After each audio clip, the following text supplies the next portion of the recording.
प्राचीन समय में बार्बरीक बचपन से ही अत्यंत पराक्रमी था। उसे युद्ध कला में अपार रुचि थी। उसकी माता मौरवी ने उसे देवी भगवती की भक्ति में लगाया और बार्बरीक ने देवी की तपस्या कर उनसे 3 अमोघ बाण प्राप्त किए, जिन्हें 3 बाण कहा गया। इन 3 बाणों की विशेषता ये थी कि पहला बाण शत्रु की पहचान करता था, दूसरा बाण उन्हें चिन्हित करता था, तीसरा बाण उन सभी को समाप्त कर देता था। जब महाभारत का युद्ध कुरुक्षेत्र में होने वाला था, तो बार्बरीक ने यह जानकर कि धर्म और अधर्म के बीच एक महान युद्ध होने जा रहा है, युद्ध में भाग लेने का निश्चय किया।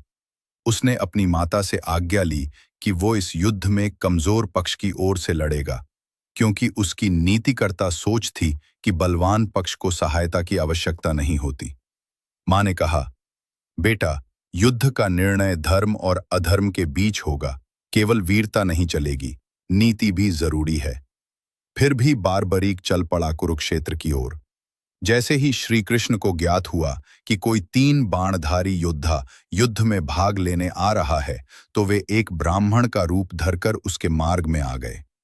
उन्होंने बार्बरीक से पूछा, हे वीर, तुम्हारे पास ये केवल 3 बाण हैं, क्या तुम इतने कम बाणों से युद्ध जीत सकते हो? बार्बरीक ने उत्तर दिया, हे ब्राह्मण देव, मैं तो केवल एक बाण से ही पूरे युद्ध को समाप्त कर सकता हूं। यदि उस बाण से काम न चले तो दूसरा प्रयुक्त करूंगा, और तीसरा मेरी अंतिम गारंटी है। ये सुनकर श्री कृष्ण चकित रह गए। उन्होंने बार्बरीक की शक्ति की परीक्षा